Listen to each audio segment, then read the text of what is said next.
is the moment every fan waits for. The countdown's over. The road to kickoff has begun.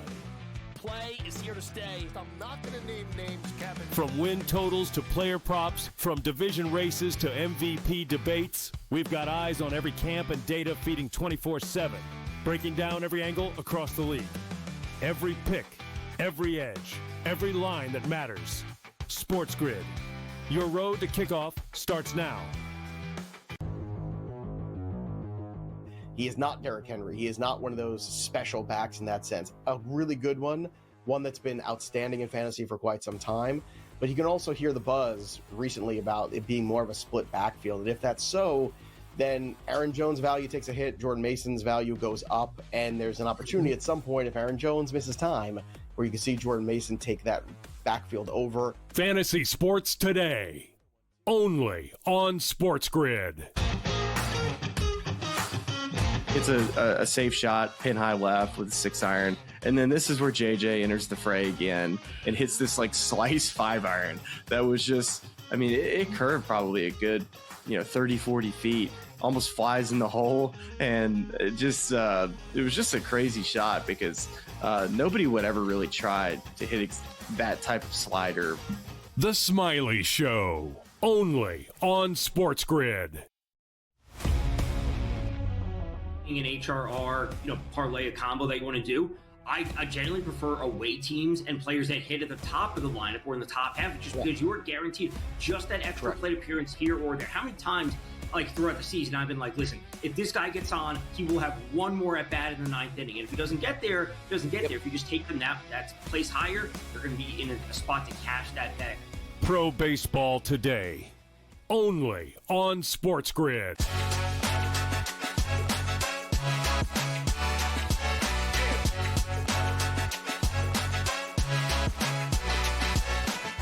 Could the Super Bowl be played in the UK? Plus, we asked Johnny Manziel how much he could have made in NIL deals in college. Hi, everyone, and welcome to Front Office Sports Today from FOS Studios here in New York City. I'm Baker Machado. And I'm Renee Washington, and thank you so much for joining us each and every weekday as we chat the biggest stories happening in the business and culture of sports. We're also looking at Michigan's appeal against the big $20 million fine from the NCAA for the sign stealing scandal. But first, let's jump right into the headlines and the shoot-around. Yeah, indeed, Renee. And let's start on the green, as nobody has been on a bigger run lately than Scottie Scheffler. He capped a huge rally down 4 strokes to win the BMW Championship over the weekend, and he became the first golfer since Tiger to win at least 5 times on the PGA Tour in consecutive years. Elsewhere, Jon Rahm successfully ended his LIV season with the points title, taking home that $18 million bonus. But Renee, Rahm won the LIV title, and he did it without even winning an event all year long. I know, the second consecutive year, but last year he at least won 2 tournaments en route to winning the title. And he mentioned after winning, he was like, it's a great feeling. It's bittersweet, though, because I lost the last 2 playoffs, and it doesn't feel great knowing that I didn't win a single weekend. But here he was with that $18 million bonus and a big trophy on the other side. What a tear Scottie Scheffler has been on. His 18th career PGA Tour win. And I know LeBron James, Patrick Mahomes, all of social media was buzzing just because he's on a whole different level right now. It's crazy what we're seeing from Scottie Scheffler. And our own David Rumsey even mentioned and was sharing the numbers because with the Tour Championship this weekend in Atlanta, he has a chance to pass Phil Mickelson and move into 3rd all-time career earnings with it now being official money. So Scottie Scheffler, big business. Very big business. Let's move to the NFL as Trey Hendrickson's contract situation with the Bengals has taken a new turn, as NFL Network's Tom Pelissero says that the Bengals are open to trading their sacks leader and even turned down a trade offer earlier this offseason, this in exchange for a 2nd-round pick. Now, Pelissero says that there are several teams that have checked in with the Bengals on Hendrickson, but nothing is on the table thus far. The Bengals reportedly offered Hendrickson a contract around $35 million a year, but that deal lacks the guarantees that Hendrickson's looking for. And Baker, this is the mind-boggling part of this business of sports. So you have coming into today, Trey Hendrickson, Terry McLaurin, 2 big names still in the midst of contract talks. And for Trey, as you mentioned, coming off of his best NFL season, first time ever that he was named to be an all-pro player, led the league in sacks, and the 4-time Pro Bowler, also now still trying to figure out a contract. contract. Back in March, when the team offered him a chance to negotiate a trade, he didn't want to. He wanted to stay in Cincy. But 5 months later, you've had 4 guys, including TJ Watt and Myles Garrett, that got these massive extensions that are $35.5 million per year and higher. And Trey's only making about $21 million coming into the season. So for him, I know there were reports that if this trade were to happen, the Bengals are looking to ship him out, but there are also talks of wanting a first rounder and a younger player and a player of any position in that trade. So a high asking price they're going to be looking for you would think if the Bengals wanted that trade, they should have traded him earlier before this entire contract situation happened. Let's stay in the NFL. Meanwhile, Browns coach Kevin Stefanski is saying it's not realistic for Cleveland to go into the regular season with 4 quarterbacks on their 53-man roster. Stefanski told reporters he'll likely name his starting quarterback before the team's final preseason game this upcoming weekend. However, Renee, if the Browns are choosing just off of ratings, well, Shedeur Sanders maybe could be a favorite, as the Browns' preseason opener starring Shedeur averaged 2.2 million viewers over on NFL Network. So who do you think at the end of the day gets the cut here? The only thing that we know for certain is the fact this was the highest preseason game across the league since 2015, Aaron Rodgers, Tom Brady, Packers, Patriots preseason game. And so to look at this quarterback battle, it's interesting because we had a chance to see Shedeur and Dylan Gabriel get 2 quarters under their belts in the first 2 preseason games. Of course, Dylan Gabriel threw a lovely pick 6 to my very own Andrew Makuba of the Eagles as a safety, had a chance to run that one home. But it's odd because we haven't had a chance to see Kenny Pickett. He's been dealing with injuries, hasn't seen him in a preseason game. He's now reportedly wanting a trade out because he wants to be a starter somewhere. And with this quarterback battle, doesn't seem like this is the place. So in my opinion, it's Joe Flacco who starts the season, but they're definitely developing both Shedeur Sanders and Dylan Gabriel to step in and probably finish out the season. Most people think it's going to be Flacco just because of the injuries there, and you would have to think somebody like Kenny Pickett maybe is the one that gets the short end of the stick here. I think he's getting the boot. But going to be interesting to watch regardless. All right, well, the University of Michigan said they're going to appeal that $20 million fine from the NCAA that is part of the school's sign-stealing scandal that occurred during former coach Jim Harbaugh's tenure. Now, in addition to the fine, Michigan was also hit with additional penalties, such as reductions in football recruiting, 4 years probation, as well as multiple game suspension for current head coach Sharon Moore. So what does Harbaugh think of the ruling, and what is Michigan's timeline for appeal? Let's take a look at this in our main event. And let's bring in Front Office Sports College sports reporter Amanda Kristovich. So Amanda, why did the NCAA hand out this punishment, and what's Michigan's timeline for an appeal here? So the University of Michigan has been embroiled in this really unprecedented sign stealing scandal since news first broke of it in 2023. Basically, the allegations were that a former football staffer named Connor Stallions created this network of people to go film opposing teams using tickets that he bought himself in order to create footage that would help them steal signs. And in this investigation, they found that, this is my favorite detail, the group of people that were doing this were called the KGB, and they were gathering counterintelligence. So that's why we're seeing these really steep penalties, because of sort of the broad network of the infraction. And the timeline for an appeal is going to be several months. The appeal was filed, or Michigan announced that they would appeal just a few hours after the decision came out. So now they'll have several months of kind of trading documents back and forth with a new NCAA committee, which will ultimately decide whether or not the penalties were severe enough or whether they were too severe. Interesting. I thought it also made sense through this that they did not punish the current players with a suspension from the postseason since they were not on the team during the time of this scandal. But I did also see these show cause orders that were handed out to the coaches that were on the staff during the scandal. Can you explain more about what that means and how that's carried out?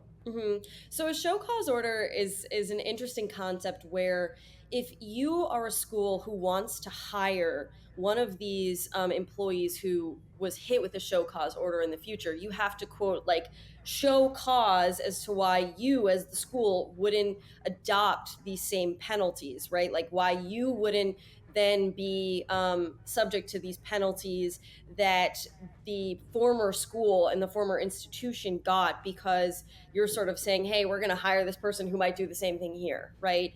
But I think the most important thing about a show cause order, and really the only thing fans need to understand, is whether or not the order includes a restriction or a prohibition on athletically related activities. So in the case of Jim Harbaugh, it does. In the case of Connor Stallions, it does. They can't participate if they were to come back. They can't participate in athletic activities, right? So it's like kind of a ban. Sharon Moore, the current coach of the Wolverines, however, has a show cause, but no ban. He'll have a few game suspension, but in general, for the 2 years of his order, he's not banned from participating in Michigan athletics. Yeah, and Sharon Moore obviously going to get suspended for 2 games this season, and then the opening game that Michigan has overseas next year. You mentioned Jim Harbaugh here. Has he commented at all about any of this? And is there a chance that he gets in trouble for this, even though he is in the NFL now? Well, look, I mean, Jim Harbaugh was hit with a pretty severe show cause order. But ultimately, because he's no longer in the NCAA and because the NCAA has no deal with the NFL to have these penalties carry over, he kind of gets off scot-free. I mean, with the exception of maybe his reputation, but this sign stealing scandal has been a pretty public thing in the news for the past couple of years, and so I think Jim Harbaugh is probably not going to incur any other sort of court of public opinion, I guess you could say, penalties than he did 2 years ago. It's interesting because the NCAA saying he can't participate in NCAA sports is kind of like I was talking to some people yesterday. It's kind of like telling a retired baseball player that they can, they're banned from playing baseball. Well, they're retired, Jim Harbaugh's gone. He's probably not coming back. He's got a cushy contract with the Chargers, and the NCAA just doesn't have jurisdiction over him anymore. Yeah. Wow. In one word, were the punishments harsh enough? Yes or no? I think so. Okay. It's been decided then. Meredith Kristovich, thank you so much for your insights on this. And coming up next, everyone, Johnny Manziel joins me and Renee. We're asking him, could he make more money in college if NIL was available to him? That's next.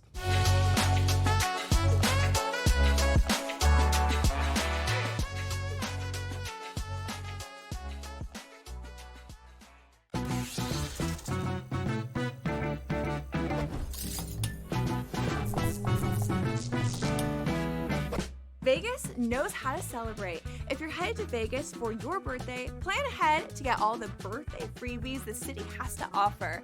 Just by showing your ID, you could get free cash play, scratch cards, drinks, and food at various venues on the Strip. Now, go get lucky.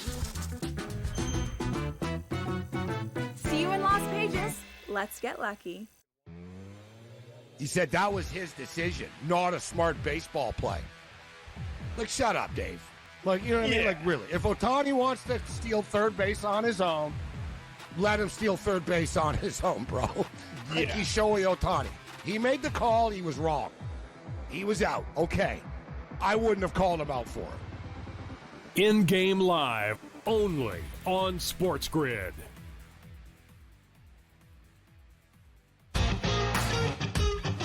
Multiple times on 18 today. It was just so wild. I mean, the distances, JJ hit it to the exact same spot. He had 30 feet, 36 feet, and 30 feet, and made the second playoff hole, the 30-footer there. And then they go to recut the hole, which I like. I like that, by the way. Oh, I thought it was great, but I'm like, dude, he might hole out from the fairway. Like, they cut the hole where he's hit every single approach shot. The Smiley Show, only on SportsGrid. What would you tell the people right now, though? Like, okay, I like the Rams heading into the season, but I'm not sure about Matthew Stafford because people want to get their bets in. People want their team totals. People want to bet week number 1 here. So what's your prognosis on the Rams? We'll talk long-term in a second. Week number 1. Are we just going to say, like, yeah, he's ready. Bullets are flying. He looks great out there because he is a tough dude. But again, a back injury for a quarterback trying to get all that torque on passes, usually not good. The Early Line, only on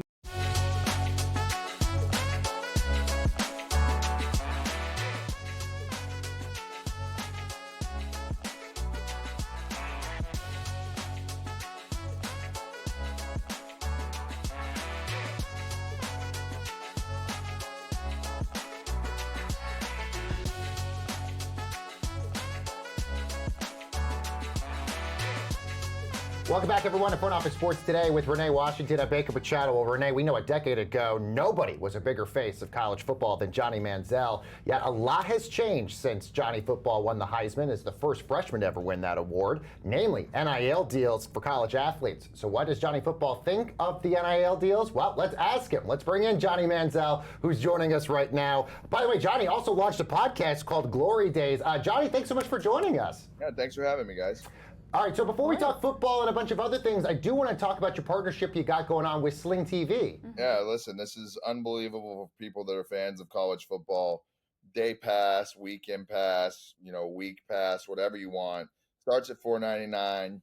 You hop on, click a button, get to watch SEC football, ACC football, whatever you want to watch. You want to watch any game, whatever it is. They made it really easy, really just no strings attached. Easy access. I think for me, being a fan of the SEC, wanting to watch the games, wanting to see these quarterbacks play, it doesn't get any better. Absolutely. And it's great to see the partnerships and business moves that you're making, Johnny. But I'm curious, looking back on your explosion into the college sports scene as Johnny Football was introduced to the world, and Baker mentioned the accolades, the historic first Heisman as a freshman, all the different things you were able to accomplish.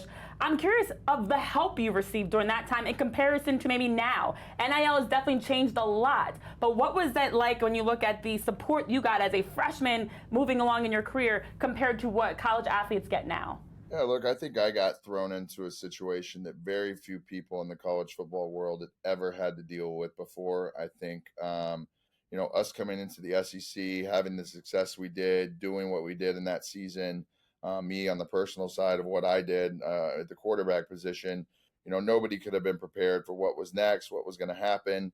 Now, there are stories like mine and others out there to be able to learn from, to be able to put some safeguards in place for young athletes and young men that are, getting a lot of money and a lot of fame and a lot of things that come along with what the NIL world has brought. The one thing that I can hope for is that the universities are more dialed in and detailed in protecting the student athletes and teaching them and educating them. And hopefully, the guys are paying attention. Well, I mean, Johnny, you would have made clearly tons of money if NIL was available during your time at Texas A&M. I mean, there's rumors and reports that Arch Manning at Texas could command anywhere between $8 to $10 million in NIL money. I'm curious if you ever thought about how much you would have made if this was available to you. I'm still sitting here one of these days. I think A&M will, slide me a check under the table or something, and all will be right. But it's. I think a lot about the Quinn Ewers situation too, with him going to the draft with, an opportunity to maybe transfer to another school and go make, a lot of money. I think the way the landscape is now, it really gives you the opportunity to not have to rush to get to the NFL and be able to test your market throughout any school in the country. All right, as an Aggie, I have to ask, as the college landscape continues to change with conference realignment, especially looking at the SEC specifically, what are your thoughts on the direction of college football around conference realignment?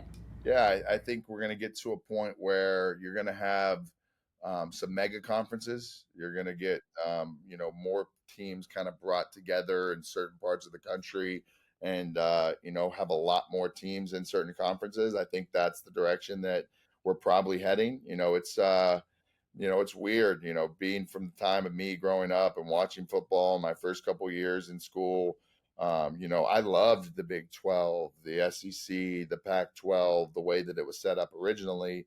And all that's kind of out the window now. And of course, I mentioned your podcast at the top. By the way, you're also on Fox's Special Forces, and the group of people that you're in this with is pretty interesting, at least from the athlete perspective. I mean, you have Randall Cobb, Eric Decker, Andrew East is in there. You have former Olympic gymnast Shawn Johnson. I mean, obviously, I know you filmed this already, but how did you stack up against them? Yeah, my dog Swaggy P too. Love Nick. Yes. Love Nick Young. It's a tough situation to go on that show. You are really in the thick of it, and they test every single ounce of your mental capacity, your physical, everything. So, I am thankful for each and every person that was on that show. Thankful for the staff. Thankful for the opportunity from Fox. I think people will be really interested, and they'll have some funny moments for sure when it comes out. Well, you're no stranger to being around a great group of people. We've seen you recently photographed with Tyrese Halliburton, Kevin Durant. We saw you on concert with Drake. You're repping OVO right now as we even have this conversation. As you've been so business savvy, how have these types of personalities and being around them helped you continue to elevate on the business side as well? Yeah, I think for me, it's just like I enjoy being around amazing people. And I think my relationship with Drake has put me in a position to make amazing friends, people who have nothing but the purest intentions in their heart, move the right way, treat people the right way. You know, Kevin Durant, for example, from the time that I met that guy in 2013 or 14, what a dude. Like, what an absolute, I brought my friends on this tour a little bit too. And I'll go walk around somewhere and I'll come back at the end of the night and we'll be in the hotel. And my boy, who's just, just the guy from Scottsdale, just one of my great homies, will be like, me and KD just had the greatest talk ever. I love that guy so much. And that's what you get every time. I'm at dinner last night. I see Tyrese Halliburton. I'm like, man, I have to go up and show this guy some love, try and give him a little bit of inspiration to keep going and being great and fight through this adversity that life is throwing to him these days. Had an amazing talk. So I'm in a place right now in life where I'm buzzing. Things are moving the right way. I'm happy. I'm healthy. I'm surrounded by amazing people that love me. And, my family's great. Life is good. So no complaints. I'm a blessed individual no matter what. Before Baker wraps us up here, it just feels like as someone that's overcome so much, you can feel this positivity you're beaming with, that you're like a guy's guy. You're just uplifting everyone around you. So got to give you your flowers on that one, Johnny. Oh, thank you. I'm definitely for the boys. I'm definitely trying to move in a positive light and in the right direction and, make the most out of life. We only get one time on this earth. So, live it up, treat people right, live life the right way. Not every day is going to be the best. You're going to make some mistakes, but, going through those and continue to keep on is what life's all about. So, had the highs, had the lows, everything in between. But at the end of the day, we keep going. Amen. So well said. Johnny Manziel, thank you so much for joining us here on Front Office Sports today. Yeah, thank you, guys. Have an amazing day. You too. All right, we got a lot more show headed your way right after this quick break. Don't go anywhere.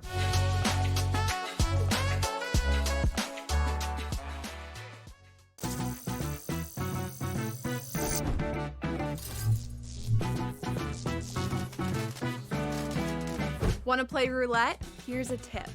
European roulette has a lower house edge than American style. The lower the house edge, the better shot you have at winning. Most online casinos offer European roulette. So, if I were you, I'd get spinning. Now, go get lucky. See you in Las Vegas. Let's get lucky. This is the moment every fan waits for. The countdown's over. The road to kickoff has begun. Play is here to stay. I'm not going to name names, Kevin. From win totals to player props, from division races to MVP debates, we've got eyes on every camp and data feeding 24/7, breaking down every angle across the league. Every pick, every edge, every line that matters. SportsGrid. Your road to kickoff starts now. Justin Rose has done it so many times in his career. That's like he's so good at everything. There's nothing that he's bad at. Every part of his game is at close to a elite level when it's good. And so when he had it going on this week, he's not scared, dude. When he gets that look in his eye, watch out. The Smiley Show, only on If you don't like getting hit, you can't do BKFC point blank. Oh, absolutely. Like in the MMA world, you have opportunities to negate getting hit more so than BKFC. You can get a takedown, you can secure a dominant position where you're less likely to get hit, and even if you are getting hit, you're less damaging because of your position. Combat Sports Report, only on SportsGrid.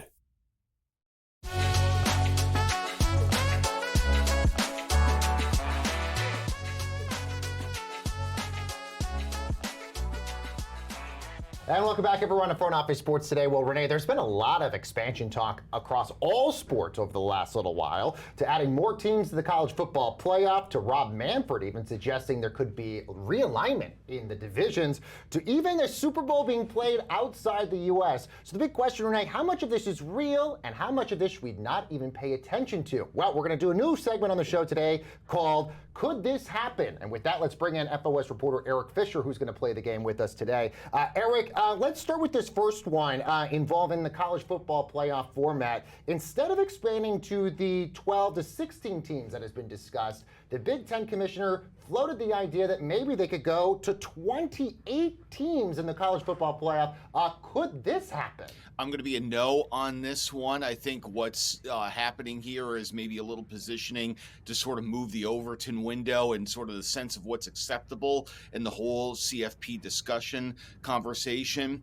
Going into this latest notion of 28, it's important to remember there's been a lot of talk of going from 12 to 16, but a lot of disagreement among the conferences as to how to do it, with a lot of conferences, including the Big Ten, sort of fighting over who gets guaranteed bids and how many for each. And as they sort of argue over to split the pie, you have this new idea coming in to sort of radically blow this up. And then all of a sudden, all these conversations about 16 look rational in comparison. And I think there's a little bit of a reframing exercise by Tony Petitti happening here.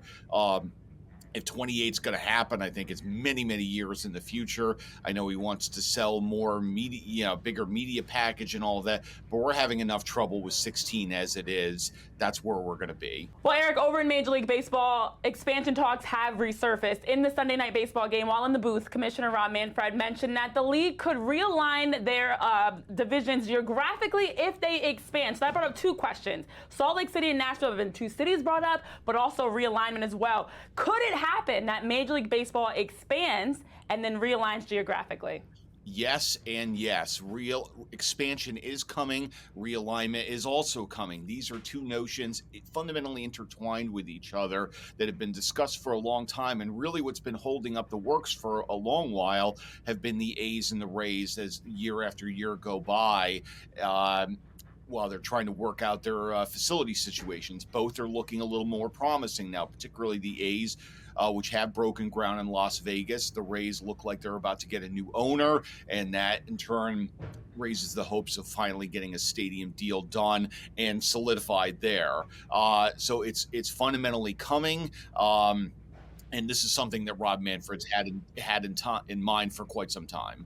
Eric, our last one with you. Could we actually see a Super Bowl played overseas, as the current British ambassador told a panel he's making a full-fledged effort to bring the Super Bowl to the UK? Now, we know the NFL has added a ton of new games internationally into their schedule, so could this actually happen? Also, yes on this one, and much like the baseball consideration, really just a matter of time. The NFL has made no secret about its ambitions to be a global league. We have more international games this year, as you correctly point out, than ever. This is just a forerunner to something even bigger, and it's just a matter of working out timing and logistics. There's time zone issues, of course, for the Super Bowl. You couldn't play it at the normal 6:30 Eastern because it'd be 11:30 over there. But these are resolvable issues, and we are at one point going to see a London Super Bowl. All right. Very interesting, and yes, very exciting as well. Congratulations, Eric. You won a future appearance on Front Office Sports Today for winning today's game. Thank you so much, Eric Fisher. All right, guys, let's see what's bubbling over at the FOS water cooler. Well, Renee, Rich Eisen is returning to SportsCenter for the very first time in 20 years. He's going to anchor the 11 p.m. edition of the show on August the 18th, this following the Bengals and Commanders Monday Night Football preseason game. Now, Eisen's one-time SportsCenter appearance comes ahead of his daily radio program, The Rich Eisen Show, joining ESPN platforms starting on September the 2nd. Remember, Eisen anchored SportsCenter alongside Stuart Scott from 1996 to 2003 before he joined NFL Network. I love when they bring back old SportsCenter anchors for stuff like this. Well, just to put in perspective, last time he sat at a SportsCenter desk, we were blasting Crazy in Love, Get Low, In the Club, and we were watching Finding Nemo, The Matrix Reloaded, and the third of the Lord of the Rings trilogy. That's how much has changed since he sat at SportsCenter desk. So he'll be alongside me to Kimes. It is a full circle moment because with this partnership with with Disney and the NFL, it does require Eisen to be back on the SportsCenter desk. So I love this full circle moment, and it's just like a pinch me opportunity. I'm back in that chair with the NFL Network. He was amazing with the late, Yes. great Stuart Scott, for all those years on SportsCenter. And also, by the way, this is not going to interfere with any of his NFL Network responsibilities. Right. He's still going to be doing all of that. But you have to think he might be doing more SportsCenter stuff down the road because of this deal. All right, guys, thank you so much for watching. We have a lot of good stuff ahead for you this week, including Julian Edelman. We've got Tony Hawk and a lot of other good stuff. Don't go anywhere. We'll see you later next time on more Front Office Sports Today. Bye, guys.